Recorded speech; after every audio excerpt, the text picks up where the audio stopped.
Thanks for watching. This is going to be my first video in this series of baking basics and then how-tos. So the very first thing I wanted to share with everyone was equipment, because before you can start baking you really need the right equipment. Now I'm breaking this down into sections of things that you really need to have to bake. I'm going to start there, and then I'm going to move on to things that are convenient and nice to have, but you don't absolutely have to have them. And then the third part will be items that are more specialty items that you may want, but you're not going to need them unless you're doing something very specific. So let's get started.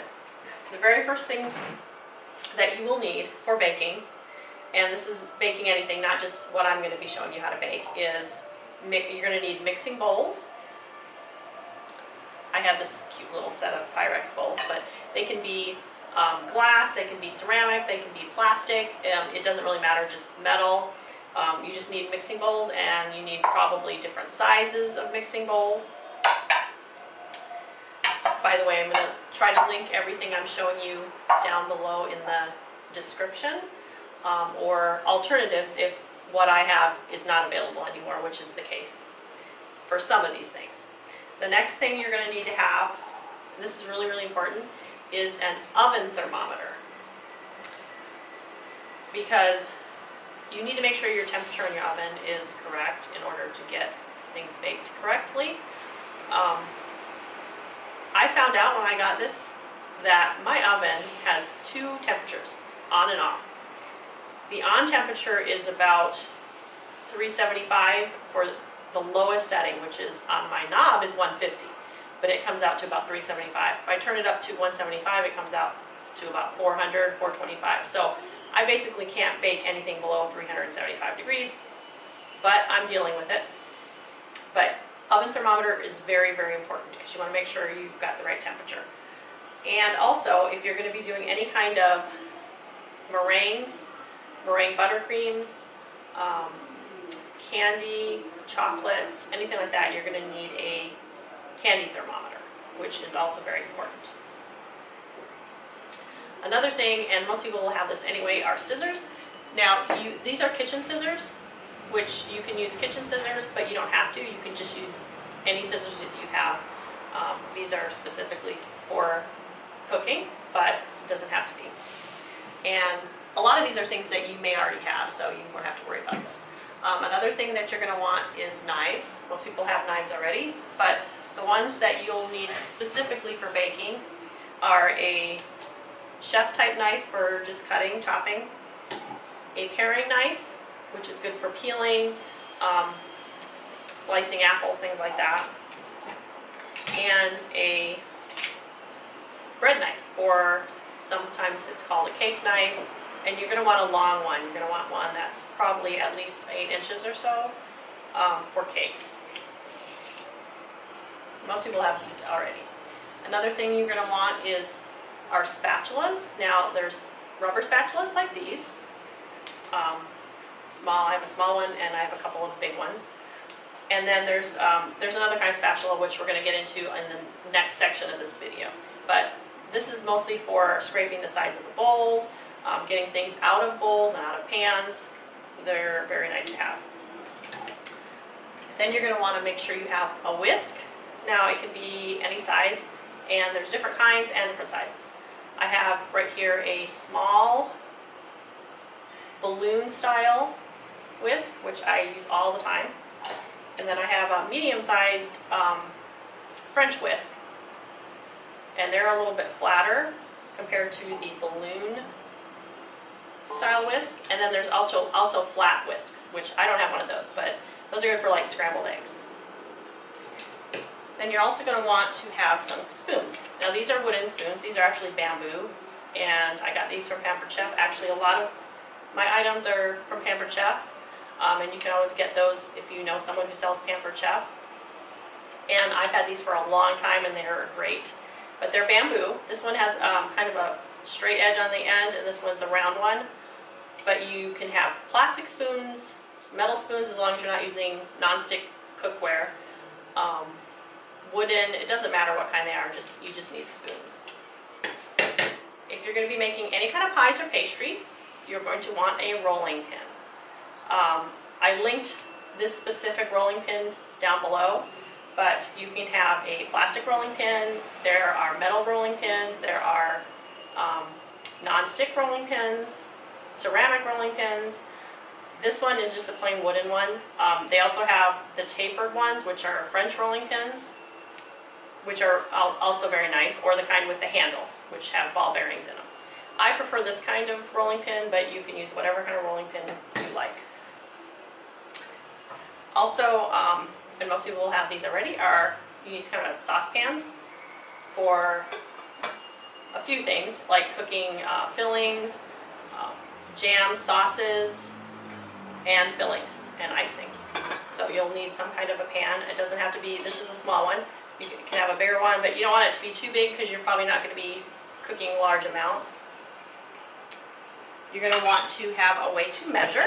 So most people have these, but you're going to need measuring cups and measuring spoons.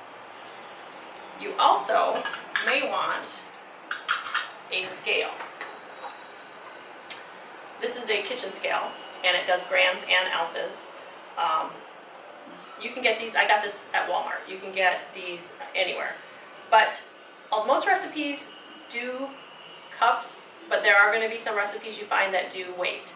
So if that's the case and you don't know how to convert, you're going to want to have a scale. A scale is more accurate. That's the better way to do it. When I start putting my recipes up, I'm going to put them in like cup measurements, but I'm also going to be using grams. So you're going to want one of these if you're going to be baking a lot. The next thing you're going to want is a mixer. It doesn't have to be a mixer like this. It can be a handheld mixer, which you can get at Walmart for $10 or $15. But I like baking a lot, so I got a nice big KitchenAid mixer. These are very nice if you are going to be doing a lot of baking. They're very, very nice to have. Also, you're going to need pans. If you're baking cakes, you're going to want cake pans in different sizes, depending on, if you only bake a cake once in a while, you might just want a couple of 8 or 10-inch cake pans, round ones, or a rectangular 13 by 9 inch, which I don't have, so I can't show you. If you're going to be making pies, you're going to want pie plates. This is a mini pie plate, but you're going to want a regular 9-inch pie plate. They have deep dish or the regular type. It's up to you what you prefer. And then for muffins and cupcakes, you're going to want a muffin tin. These are the regular size ones. They have mini, and they also have jumbo. So whatever you prefer, all my recipes will be with the regular size muffin. This is 12. They also have a bigger one that's 24, but I have a little bitty oven, so I can't use this. And you're going to want to have cooling racks. These are to put your pans on and your baked goods on after they come out of the pans to cool. This is really important.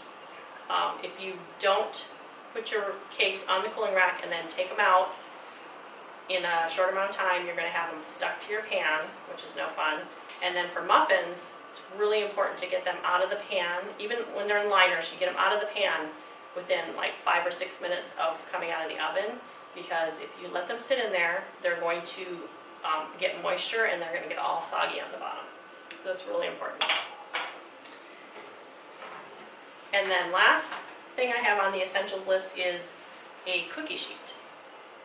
This is an air bake cookie sheet, which is nice because it's got 2 layers of aluminum, and then it's got a space in between where air circulates. I guess it's got an air buffer, keeps things from burning as much as just a plain one layered cookie sheet would. I have that linked below as well. And you can have, I only have one right now, but if you're baking a lot of cookies, you're going to want probably a couple of them. Now this is a rimless cookie sheet. They also have ones with sides. So a rimmed cookie sheet, you can get whatever kind you want, it doesn't really matter. The only problem with this is just be careful that when you're moving stuff around, they don't slide off the end and fall on the floor, because I've had that happen. So that's the first part of the essentials video. Okay, ready for my second part of this video, which is not essential items that you want, but things that are nice to have, very handy and convenient, and that, I personally use a lot. So let's get started. So one of the very first things is, I told you about the mixer. If you do have a mixer, like a KitchenAid or something, having a second bowl is great, because there's going to be times when you're making something that you're going to need the mixer for 2 parts of the recipe, and you have to empty out your bowl into another bowl and then wash it out and then get ready to use it again. If you have a second bowl, you can just switch them out and just continue on with your recipe. So that's always really nice. Another thing is cake pans. We talked about plain round cake pans and muffin pans and things like that, which you have to have if you're going to be baking those things. But there's also specialty pans and other types of pans that are, nice to have, and some novelty pans. So one of them is, instead of a pie pan, you can use a tart pan. Now I have a mini one, and they have removable bottoms. So I have mini tart pan, and then I also have a large tart pan for when you want to make a pie or a tart. These are good for any kind of pie or tart, and also for quiches, things like that. Another one is a springform pan. These are nice for cheesecakes. You absolutely want to have these because the bottom comes out, and if you don't have one of these, trying to get it out of a regular cake pan is a nightmare. So they come in different sizes, and I think this is just an 8 or a 9 inch, but they have small ones like up to 4 inches, and then they have really big ones, 10 or 11 inches. So whatever is the one you're going to use the most. Then they have special shape pans. This is a mini bundt pan, so that it's got 4 little bundt cakes. It's also a silicone pan, so they have a lot of those too. Then this one is a mini muffin pan, and it's also silicone. You can get any of the pans in metal, or you can get them in silicone. You can also get a lot of them in glass. The silicone, they're nice, but they can be hard to clean. So, I mean, I only have a few of them. And then also they have special shapes, like this has some cute little owls. I don't know if you can see it, which I haven't used much, but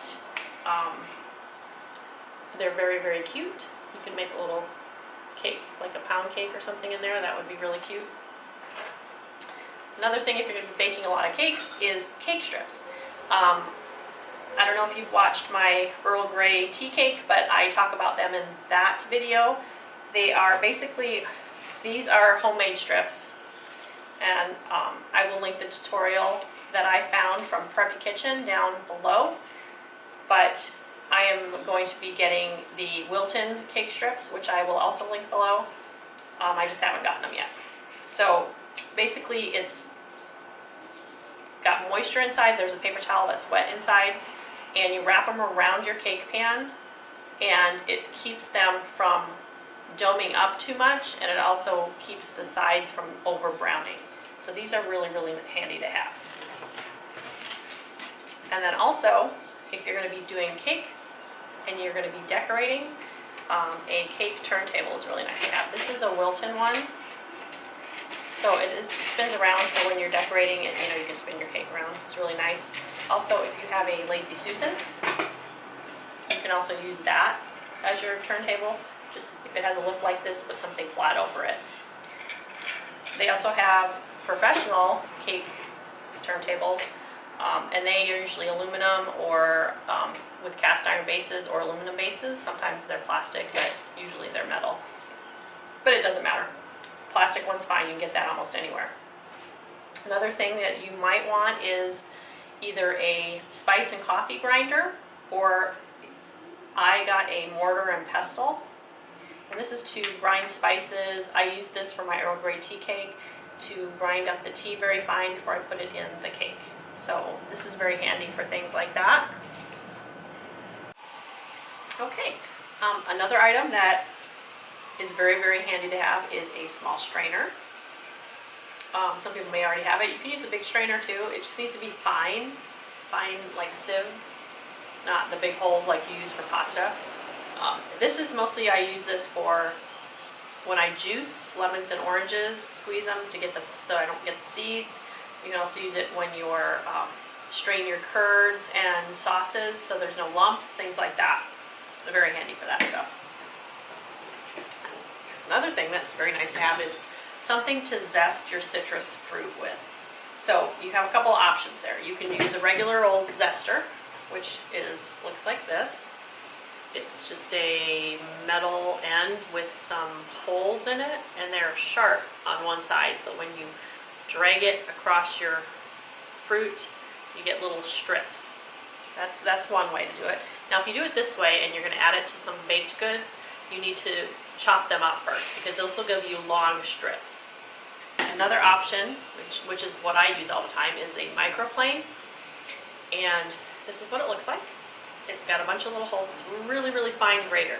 This is good for zesting fruit. It's also good for cheese, and it's great for chocolate, for grating chocolate. It comes in this size, and then they also have a large size, which I don't use as much. I like the little one. But I linked this one down below. But they don't make this one anymore as far as I can tell, but they have another one that's actually cuter. Another item that you might want to have is a pastry brush. This one is a silicone one, but they do make them in wooden with natural or nylon bristles. I like those, but the problem with those is that the bristles will come out and then you'll have bristles in your food, which is not good. So I've started just using this one only because the bristles will never come off of this, and you don't have to worry about that. This one is actually from Pampered, but I linked one below that's very similar. Another item is a citrus reamer. This is what it looks like. It's wooden. They might have, I think they have them in plastic as well, and you just use it in your lemon and orange after you cut it to get all the juice out. Now another version of this is the juicer, which sits over a cup and then you turn the fruit on top of that. Either one works.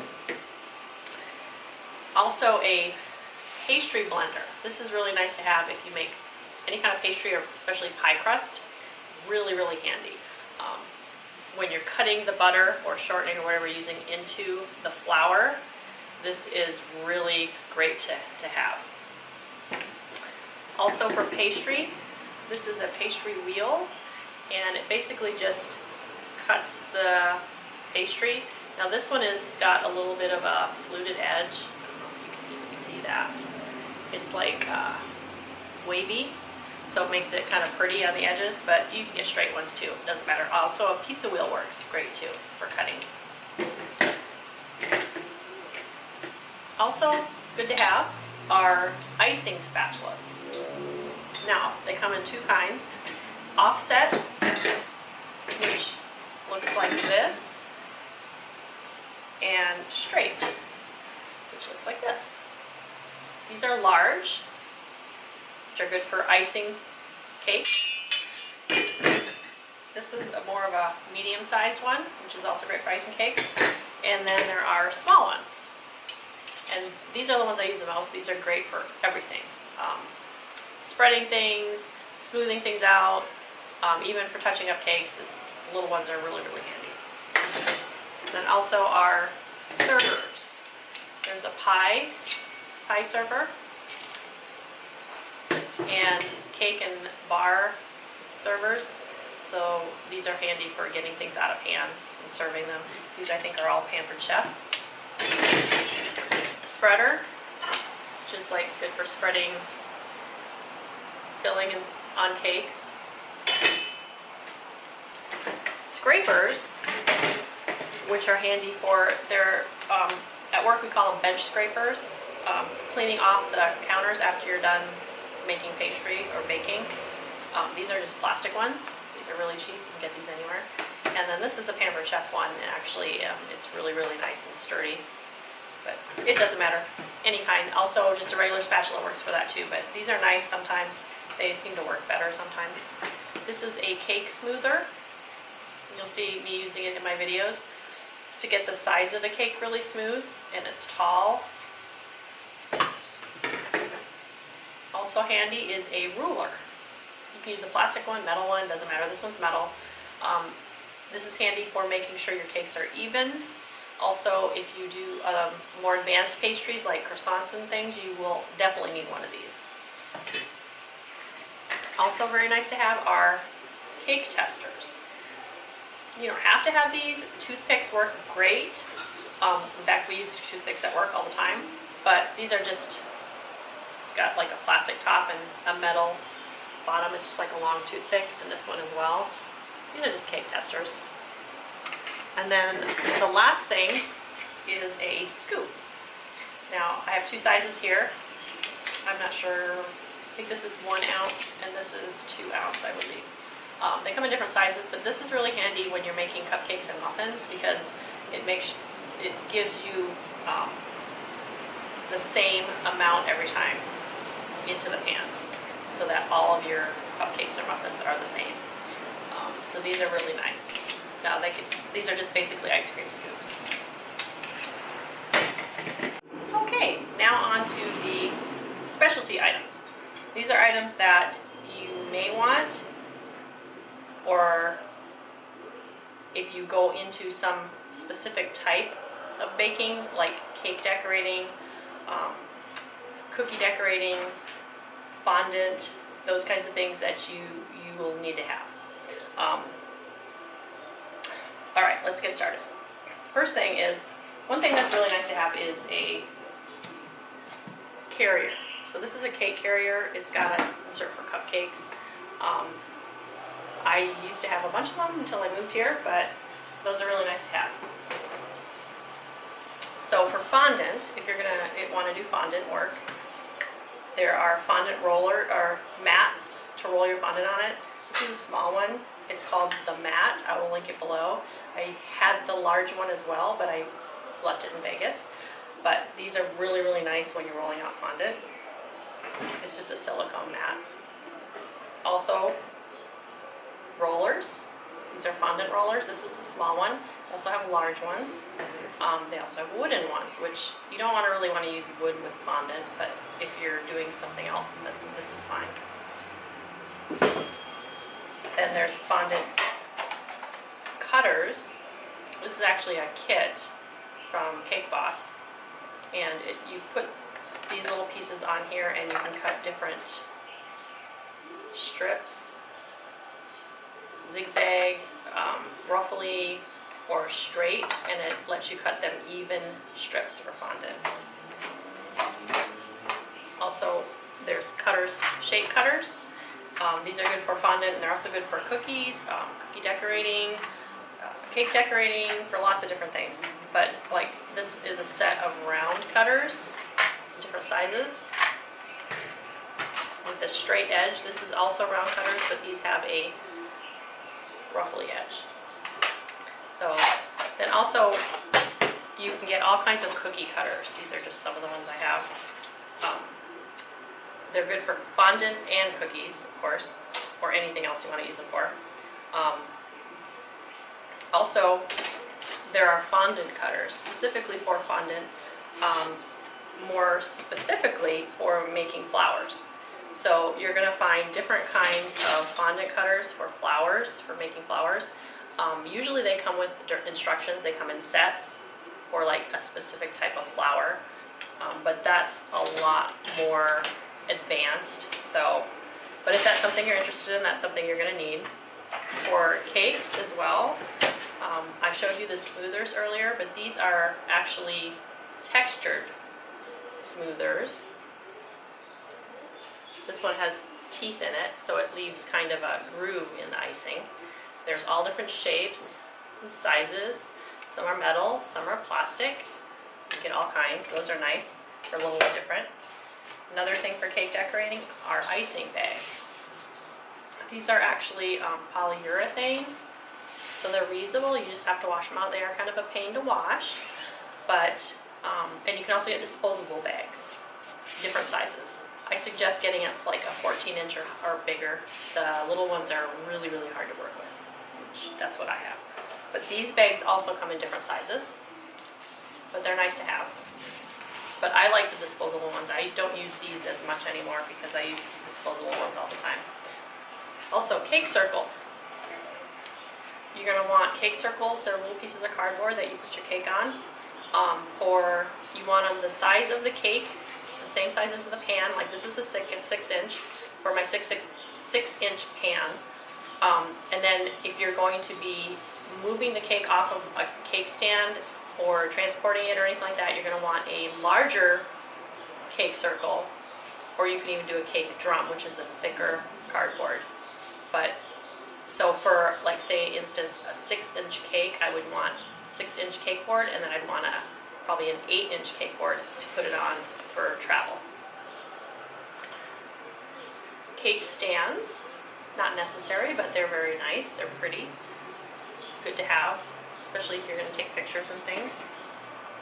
Squeeze bottles are always nice. This is a Wilton squeeze bottle for cookie decorating, for icing, for drip cakes. They're great for all kinds of stuff. Couplers, these are called couplers. They're for your pastry bags. And they let you change the tip without getting a new bag. So those are, you're going to need those if you're going to be decorating a lot. Also tips. There's all different kinds, different sizes. There's small ones, large ones. There's a large one. Of course, you're going to need different size bags for those. And when I start doing some decorating videos, then I will get into more specifics of what kinds of tips you'll need, how to use them, and all that kind of thing. Flour nails. These are for making buttercream or royal icing flowers. You're going to make the flour on here, and then you'll take it off after you make it. Flour formers. These are more for royal icing or fondant, and it's kind of cup shaped, so you put the flour in there to dry, so it has more of a natural curve to it. And then the last thing is luster or petal dust. These are dust that are different colors, and they're usually sparkly. Some are sparkly. The petal dust, not so much. The luster dust is sparkly. And you brush them on your fondant or your royal icing to give them pretty colors. They come in all different colors and shades. Like this one's a pearl. And I think that's everything. If you have any other questions, you can think of something that you have a question about, just leave it in the comments and I'll try to let you know if I have an answer for you. So for cake decorating, you're going to want food coloring to color your icings. You can color your cakes with it, color your fondant with it, but you don't want the liquid food color like that you get in the grocery store. You want a gel or a paste food color. They even have powdered food colors. I always use a gel. It's more liquidy than a paste, so I think it's easier to use, but it's not totally liquid, so it doesn't thin down whatever it is you're adding it to. So they have different brands. I think I got this at Hobby Lobby, and then they have the AmeriColor, which is like one of my favorites. So those are very, very nice to have, and also they come in large sizes as well, colors that you use a lot. And then there's things like, this is sparkle, cake sparkle for on top of cakes and cupcakes and cookies. It's just like an edible glitter, kind of, I guess. There's all kinds of decorations you can get, but I think that's it. Thanks for watching.